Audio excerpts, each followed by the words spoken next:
일본 대기업 10위, 세계 영향력 50위 안에 드는 회사, 그 기업이 바로 저희 아버지 회사입니다. 그런데 저희 아버지의 기업은 한국을 깎아내리는 데 수천억을 씁니다. 혐한 캠페인을 후원하고 위안부 피해자들을 모욕하는 반대 서명 운동까지 벌이는 정말 최악의 기업입니다. 저는 그걸 너무 늦게 알았습니다. 하지만 그냥 보고만 있지 않았습니다. 26살 막내딸인 제가 선택한 건 화끈한 복수였고 단 한 번의 선언으로 일본 열도 전체가 발칵 뒤집혔습니다. 그 충격적인 이야기 지금부터 시작합니다. 그리고 1초면 되는 좋아요와 구독 지금 눌러주시면 더 많은 진실을 세상에 알릴 수 있습니다. 저는 세키구치 나오입니다. 할아버지 때부터 이어온 재벌 가문의 3세죠. 올해로 23살이 되었는데 평생 이 순간을 준비해왔다고 해도 과언이 아닙니다. 오늘은 가문의 유산 8조 원을 상속받는 발표식이 있는 날이거든요. 도쿄 시내 60층 빌딩 최상층 회의실에 앉아 있었습니다. 창밖으로 내려다 보이는 도시 전경이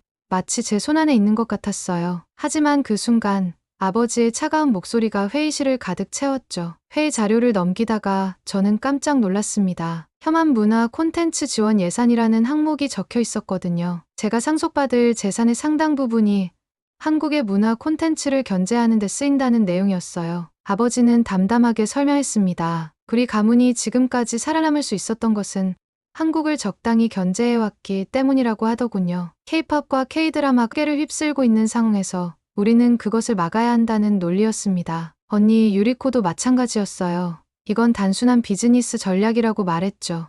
감정적으로 생각하면 안 된다면서 우리 조상들이 그래왔듯이 우리 방식으로 살아가야 한다고 했습니다. 그 순간 제 머릿속이 하얘졌습니다. 우리 조상들이 그래왔다는 말이 무슨 뜻인지 정확히 알 수는 없었지만 뭔가 깊이 잘못되었다는 느낌이 들었어요. 제가 물려받을 재산이 다른 나라를 공격하는 데 쓰인다는 것이 받아들여지지 않았거든요. 저는 조용히 말했습니다. 역사를 왜곡해서는 미래도 없어요. 회의실이 순식간에 얼어붙었습니다. 아버지의 눈빛이 차갑게 변했어요. 언니는 한숨을 쉬며 고개를 저었죠. 그들에게는 저의 말이 가문의 전통을 무시하는 것으로 들렸나 봅니다. 저는 더 이상 참을 수 없었습니다. 의자에서 일어서며 회의실을 나섰어요. 복도를 걸으면서 마음이 복잡했습니다. 8조 원이라는 천문학적인 돈이 제 앞에 있었지만 그 돈으로 해야 할 일들이 제 양심과 맞지 않았거든요. 엘리베이터를 타고 내려오면서 생각했습니다. 과연 저는 이 길을 걸어야 하는 걸까요? 가문의 전통이라는 이름으로 포장된 이 모든 것들이 정말 옳은 걸까요? 그날 밤 저는 잠을 이룰 수 없었습니다. 머릿속에는 온통 한국에 대한 생각들만 맴돌았어요. 사실 저에게는 한국과 관련된 특별한 기억이 하나 있었습니다. 2년 전 교환학생으로 대구에 갔을 때의 일이죠. 그때 만난 할머니 한 분이 계셨거든요. 그 기억이 지금 이 순간 더욱 선명하게 떠올랐습니다. 다음 날 아침 저는 결심했습니다. 2년 전 교환학생 시절 대구에서 만났던 정옥순 할머니를 찾아가기로 말이에요. 그때 봉사활동을 하면서 할머니와 함께 김치를 담갔던 기억이 계속 머릿속을 맴돌았거든요. 가족들에게는 아무 말도 하지 않았습니다. 아버지와 언니는 제가 어제 회의에서 나간 일로 화가 나 있을 테니까요. 저는 조용히 짐을 챙겼어요. 많은 건 필요 없었습니다. 몇 벌의 옷과 현금만 챙겼죠. 공항으로 가는 길에 아버지에게서 전화가 왔습니다. 가족 카드를 정지시켰다는 내용이었어요. 저를 통제하려는 의도가 분명했죠. 하지만 저는 이미 각오하고 있었습니다. 미리 현금을 준비해둔 것도 그런 이유였거든요. 인천공항에 도착했을 때 2년 전과는 완전히 다른 기분이었습니다. 그때는 단순한 교환학생이었지만 이번에는 뭔가 더 중요한 목적을 가지고 온 것 같았어요. 저 스스로도 그 목적이 정확히 무엇인지는 몰랐지만 말입니다. 대구로 가는 KTX 안에서 창밖 풍경을 바라봤습니다. 한국의 시골 풍경이 빠르게 지나갔어요.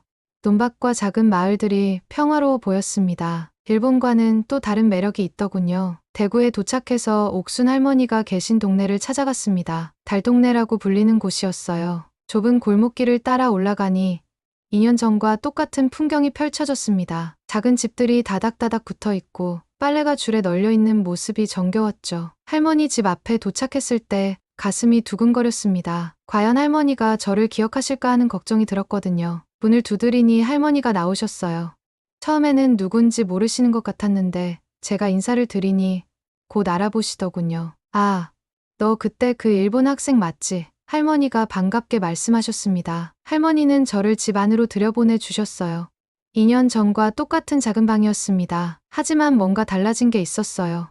할머니의 모습이 예전보다 많이 쇠약해지신 것 같았거든요. 그리고 가끔씩 멍하니 허공을 바라보시는 모습이 보였습니다. 저는 할머니에게 왜 다시 왔는지 설명드렸어요. 일본에서 있었던 일들, 그리고 제가 느낀 혼란스러운 감정들을 솔직하게 말씀드렸습니다. 할머니는 조용히 들어주셨어요. 할머니가 말씀하시길 요즘 기억이 자꾸 흐려진다고 하셨습니다. 그래서 예전 일들을 일기장에 적어두셨다고 하시더군요. 치매가 시작된 것 같다면서 잊어버리기 전에 모든 걸 기록해두고 싶다고 하셨어요. 그날 밤 할머니와 함께 김치를 담갔습니다. 2년 전처럼 할머니가 하나하나 알려주셨어요. 배추를 절이는 법부터 양념을 버무리는 법까지 정성스럽게 가르쳐 주셨습니다. 그 과정에서 저는 뭔가 마음이 편안해지는 걸 느꼈어요. 8조원 상속자인 제가 한국의 달동네에서 김치를 담그고 있다는 상황이 신기했습니다. 하지만 전혀 어색하지 않았어요.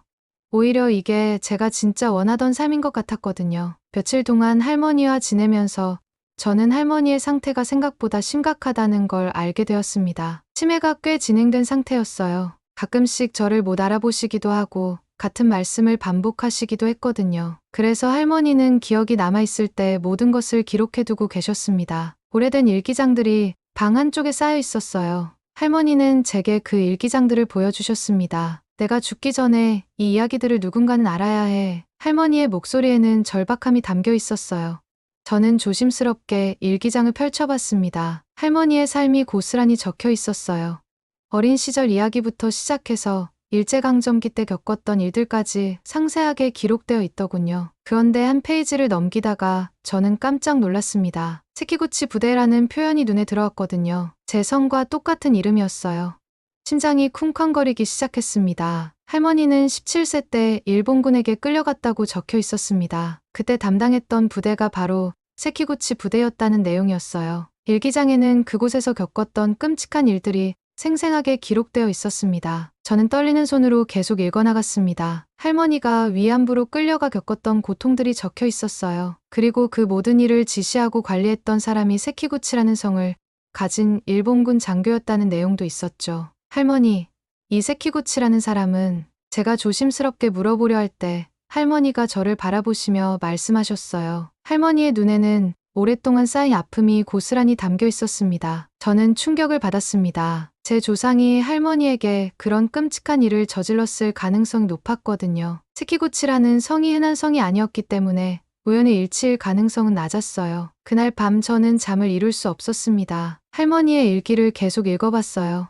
그곳에는 일본군이 저지른 만행들이 자세히 기록되어 있었습니다. 강제로 끌려간 조선 여성들이 겪어야 했던 참혹한 현실들이 생생하게 적혀 있었죠. 저는 복잡한 감정에 휩싸였습니다. 분노와 죄책감, 그리고 슬픔이 한꺼번에 밀려왔어요. 제가 상속받을 8조 원이라는 재산이 이런 역사 위에 세워진 것일 수도 있다는 생각이 들었거든요. 다음 날 아침, 할머니는 평소보다 정신이 더 흐릿하셨습니다. 저를 못 알아보시며 자꾸 과거의 이야기를 반복하셨어요. 그 과거는 대부분 일제강점기 때의 아픈 기억들이었습니다. 저는 할머니를 돌보면서 생각했습니다. 과연 저는 이 진실을 알고도 가만히 있을 수 있을까요? 제 조상이 저지른 일에 대해 저는 어떤 책임을 져야 하는 걸까요? 할머니의 일기를 더 읽어보니 할머니뿐만 아니라 많은 조선 여성들이 같은 고통을 겪었다는 것을 알 수 있었습니다.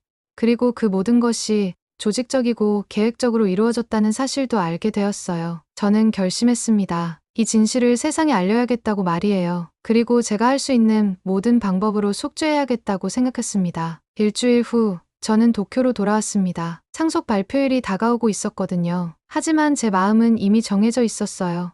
8조 원을 상속받되 그 돈을 제 방식으로 쓰겠다는 결심이었습니다. 가족들은 제가 돌아온 것을 보고 안도했습니다. 아버지는 제가 정신을 차렸다고 생각하시는 것 같았어요. 언니 유리코도 마찬가지였죠. 하지만 저는 그들에게 제 진짜 계획을 말하지 않았습니다. 상속 발표 기자회견 날이 되었습니다. 일본의 주요 언론들이 모두 참석한 자리였어요. 스키구치 가문의 8조 원 상속은 일본 재계에서도 큰 이슈였거든요. 기자회견장에 올라섰을 때 저는 떨렸습니다. 하지만 할머니의 얼굴을 떠올리며 마음을 다잡았어요. 준비해온 원고를 펼치고 마이크 앞에 섰습니다. 8조 원 전액을 한국의 시민단체와 피해자 재단에 환원하겠습니다.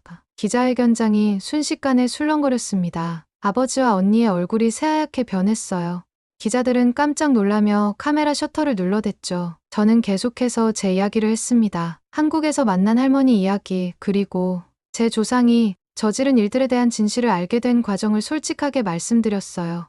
그것은 단순한 사죄가 아니라 새로운 시작이라고 강조했습니다. 기자회견이 끝난 후 일본 사회는 발칵 뒤집혔습니다. 찬성하는 사람들도 있었지만 대부분은 저를 맹렬히 비난했어요. 인터넷에는 저를 향한 악플들이 쏟아졌고 우익 단체들은 저를 매국노라고 불렀습니다. 가족 관계는 완전히 단절되었습니다. 아버지는 저를 가문에서 추방한다고 선언하셨어요. 언니는 저와 아예 연락을 끊어버렸죠. 하지만 저는 후회하지 않았습니다. 한국에서는 제 발표를 주목했습니다. 한국 언론들은 제 결정을 크게 보도했어요. 특히 위안부 피해자 지원단체들에서는 감사의 메시지를 보내왔습니다. 8조 원이라는 돈이 한순간에 사라졌지만 저는 오히려 홀가분했습니다. 그 돈으로 무엇을 해야 할지 고민했던 것들이 모두 해결되었거든요. 이제 제 진짜 인생이 시작되는 것 같았어요. 옥순 할머니에게 연락을 드렸을 때 할머니는 많이 기뻐하셨습니다. 비록 치매로 인해 말씀이 어눌하셨지만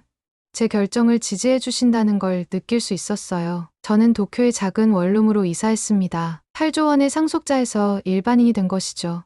하지만 제 마음은 그 어느 때보다 평온했습니다. 이제 정말로 제가 원하는 삶을 살 수 있게 되었거든요. 그날 밤 저는 창밖을 바라보며 생각했습니다. 진정한 용기란 돈을 버리는 것이 아니라 옳다고 생각하는 일을 실행에 옮기는 것이라는 걸 깨달았어요. 몇 주가 지나고 저는 새로운 계획을 세웠습니다. 옥순 할머니의 이야기를 다큐멘터리로 만들어 세상에 알리고 싶었거든요. 그런데 저 혼자서는 할 수 없는 일이었어요. 전문가의 도움이 필요했습니다. 인터넷을 통해 한국의 젊은 다큐멘터리 감독을 찾았습니다. 이름은 김도윤, 27세의 신예 감독이었어요. 그는 사회 문제를 다루는 다큐멘터리로 유명했습니다. 저는 그에게 연락을 취했어요. 도윤과 처음 만났을 때 그는 저를 의심스러운 눈으로 바라봤습니다. 당연한 반응이었죠. 갑자기 나타난 일본인이 위안부 할머니 이야기를 다큐멘터리로 만들자고 하니까요. 하지만 제 진심을 알아차린 후부터는 적극적으로 도와주었습니다. 우리는 기억의 달이라는 제목으로 다큐멘터리를 기획했습니다. 옥순 할머니의 삶과 증언을 중심으로 일제강점기 위안부 문제의 진실을 담아내는 것이 목표였어요. 촬영은 쉽지 않았습니다. 할머니의 치매가 진행되면서 같은 이야기를 반복하시거나 갑자기 다른 시대의 기억으로 넘어가시기도 했거든요. 하지만 그런 모습까지도 있는 그대로 담았습니다. 할머니는 카메라 앞에서 자신의 이야기를 들려주셨어요. 17세에 끌려간 이야기, 그곳에서 겪었던 고통, 그리고 해방 후에도 계속된 아픔까지 모든 것을 말씀해 주셨습니다. 그 일본 병사 이름이 내 성이랑 똑같더라. 할머니가 저를 보며 하신 말씀이었습니다. 그 순간 카메라는 계속 돌아가고 있었고 저는 할머니 앞에서 눈물을 흘렸어요. 제 조상이 저지른 일에 대한 죄책감과 할머니에 대한 미안함이 한꺼번에 밀려왔거든요. 다큐멘터리 제작 과정에서 저는 많은 것을 배웠습니다. 위안부 문제가 단순히 과거의 일이 아니라 현재까지도 계속되는 문제란 것을 알게 되었어요. 그리고 이런 일들이 다시는 반복되어서는 안 된다는 것도 깨달았죠. 6개월간의 작업 끝에 다큐멘터리가 완성되었습니다. 90분 분량의 작품이었어요. 할머니의 증언과 함께 관련 자료들, 그리고 저의 이야기까지 담긴 완성도 높은 작품이 나왔습니다. 우리는 이 다큐멘터리를 전 세계에 배급하기로 했습니다. 먼저 한국에서 개봉한 후 일본과 미국, 유럽으로 확산시켜 나갔어요. 프랑스 칸 영화제에서도 주목을 받았습니다. 일본에서는 여전히 논란이 있었지만 해외에서는 좋은 반응을 얻었어요. 특히 미국의 한 대학에서는 이 다큐멘터리를 교육 자료로 사용하겠다고 했습니다. 가장 기뻤던 것은 할머니가 완성된 다큐멘터리를 보시고 만족해 하신 것이었어요. 비록 치매로 인해 모든 것을 기억하지는 못하셨지만 자신의 이야기가 세상에 알려진다는 것을 기뻐하셨습니다. 도윤과 저는 이 일을 계기로 사회적 기업을 설립하기로 했습니다. 역사의 진실을 알리고 사회적 약자들을 도우는 일을 계속하고 싶었거든요. 이제 저에게는 새로운 꿈과 목표가 생겼습니다. 다큐멘터리가 성공을 거두자 예상했던 반격이 시작되었습니다. 언니 유리코가 앞장서서 저를 공격하기 시작한 것이죠. 그녀는 제가 만든 다큐멘터리가 조작된 것이라며 국제적으로 고소했습니다. 유리코는 일본의 우익 언론과 손을 잡고 저를 집중적으로 공격했어요. 저를 정신적으로 문제가 있는 사람으로 몰아가려 했죠. 심지어 제가 한국 측으로부터 돈을 받고 이런 일을 한다는 거짓 소문까지 퍼뜨렸습니다. 일본 내 극우 세력들도 가세했습니다. 제 집 앞에서 시위를 벌이고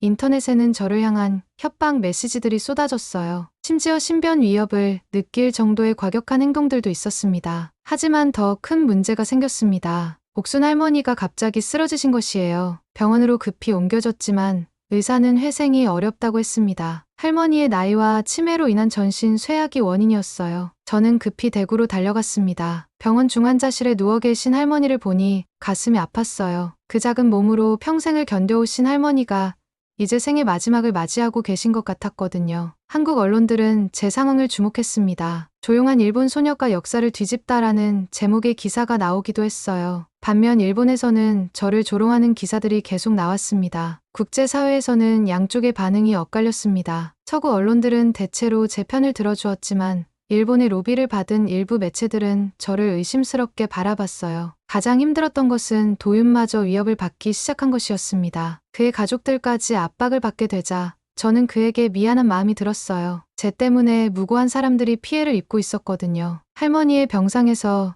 저는 깊이 반성했습니다. 제가 진실을 알리려고 했던 일이 오히려 더 많은 갈등을 불러일으킨 것은 아닌지 고민되었어요. 하지만 할머니는 의식이 있을 때마다 제 손을 꼭 잡으며 격려해 주셨습니다. 포기하면 안 돼. 이 일은 끝까지 해야 하는 거야. 할머니의 약한 목소리였지만 저에게는 큰 힘이 되었습니다. 할머니는 자신의 마지막 순간까지도 진실이 밝혀지기를 바라고 계셨거든요. 일본의 조롱과 한국의 연대 속에서 국제적 관심은 점점 커져갔습니다. 유럽의 여러 인권단체들이 저를 지지한다는 성명을 발표했어요. 미국의 일부 대학에서는 이 사안을 학술적으로 연구하겠다고 나섰습니다. 하지만 저는 여전히 두려웠습니다. 할머니가 돌아가시면 이 모든 일이 수포로 돌아갈 것 같았거든요. 할머니는 이 사건의 유일한 생증이셨으니까요. 그런 상황에서 저는 중요한 결정을 내렸습니다. 할머니의 마지막 증언을 영상으로 남기기로 한 것이죠. 비록 치매로 인해 말씀이 어눌하셨지만 그 진정성만큼은 그 누구도 부정할 수 없을 테니까요. 할머니는 마지막 순간까지 의식을 잃지 않으셨습니다. 저는 병실에서 할머니와 함께 마지막 시간을 보냈어요. 할머니는 자신의 유언을 영상으로 남기고 싶다고 하셨습니다. 카메라 앞에서 할머니는 또렷한 목소리로 말씀하셨어요. 비록 몸은 약하셨지만 마지막 증언만큼은 명확하게 하고 싶어 하셨거든요. 할머니는 제게 당부하셨습니다. 이 이야기를 절대 잊지 말라고, 그리고 계속해서 세상에 알려달라고요. 할머니가 돌아가신 후 저는 깊은 상실감에 빠졌습니다. 하지만 할머니의 유언을 지키기 위해 더욱 적극적으로 활동하기로 결심했어요. 도윤과 함께 할머니의 마지막 영상을 전 세계에 공개했습니다. 그 영상은 국제사회에 큰 파장을 일으켰습니다. 할머니의 진솔한 증언 앞에서 그 누구도 이것이 거짓이라고 말할 수 없었거든요. 일본의 극우 세력들조차 한동안 조용해졌어요. 저는 할머니를 기리는 의미에서 전 세계 김치 페스티벌을 기획했습니다. 김치는 할머니와 저를 이어준 특별한 음식이었거든요. 이 페스티벌을 통해 위안부 피해자들을 기억하고 평화의 메시지를 전하고 싶었어요. 첫 번째 김치 페스티벌은 서울에서 열렸습니다. 전 세계에서 사람들이 모여들었어요. 위안부 피해자 할머니들도 참석해 주셨고 각국의 언론들도 큰 관심을 보였습니다. 김치 한 조각에 담긴 역사의 의미를 되새기는 뜻깊은 행사였어요. 페스티벌은 성공적이었습니다. K푸드와 역사, 의식, 새로운 형태의 문화 행사로 주목받았어요. 이후 도쿄, 뉴욕, 파리, 런던 등 전 세계 주요 도시에서도 김치 페스티벌이 열렸습니다. 한국 정부에서는 저에게 특별한 제안을 해왔습니다. 서울시 외국인 명예시민증을 수여하겠다는 것이었어요. 1958년부터 시작된 이 제도는 서울시정에 공로가 현저한 외국인에게 주어지는 것이었습니다. 명예시민증 수여식은 서울시청에서 열렸습니다. 많은 사람들이 참석한 가운데 저는 감사의 연설을 했어요. 일본인으로서 한국에서 이런 대우를 받는다는 것이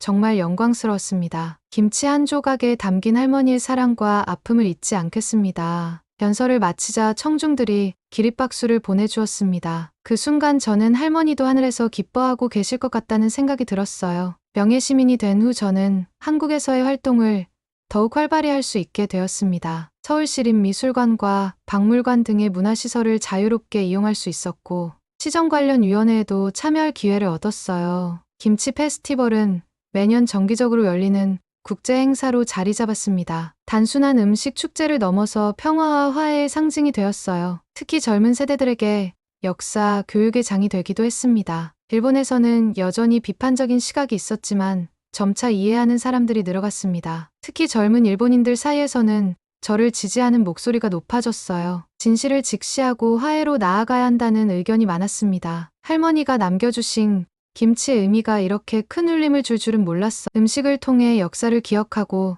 평화를 추구하는 새로운 방법을 찾은 것 같았습니다.